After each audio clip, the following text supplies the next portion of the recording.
Another interview we'll be conducting right now with Mrs. Ruqayya Hamiduddin. Mrs. Ruqayya is a speech language pathologist at Lighthouse Arabia in the UAE.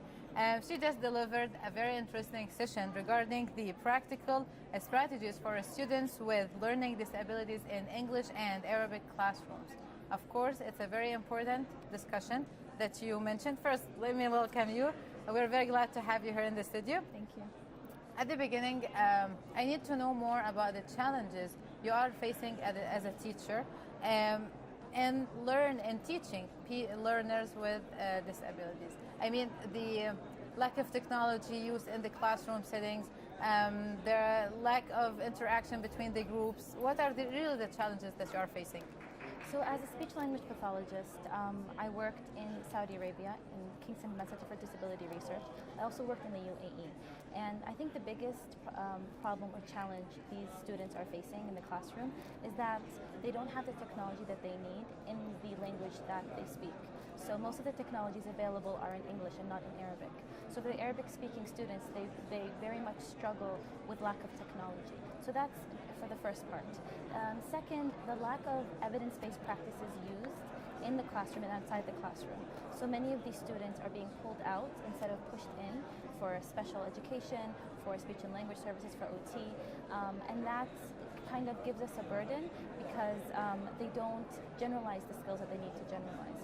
So I think these are the major challenges: being pulled out of the classroom, lack of use of evidence-based practices, and as well as limited technology and accommodations and modifications for these students. Ruqayya, in your opinion and from your experience, what can be done in order to enhance the learning, the education process and the education experience for learners with disability? Services, any specific services you call for, or you feel that it's very important to be incorporated in our educational system, because I believe that you are Saudi and then you move to UAE, so you have multiple experiences from different cultures. So what can be done in order to let them enjoy more, learn more, in order to enhance the outcomes?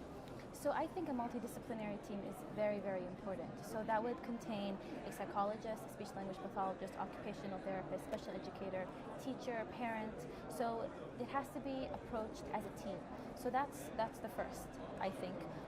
Number two, evidence-based services and assessments have to be conducted with these students.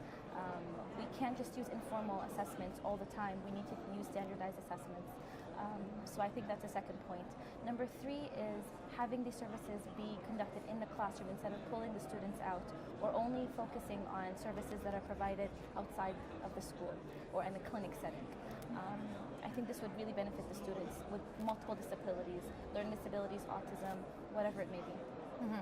At the end of our interview, I would like to thank you very much for your time and for being here with us to share your experience and to mix and to deliver what you learned from the UAE to the Saudi side, and you deliver from what you learned from the Saudi side to the UAE experience.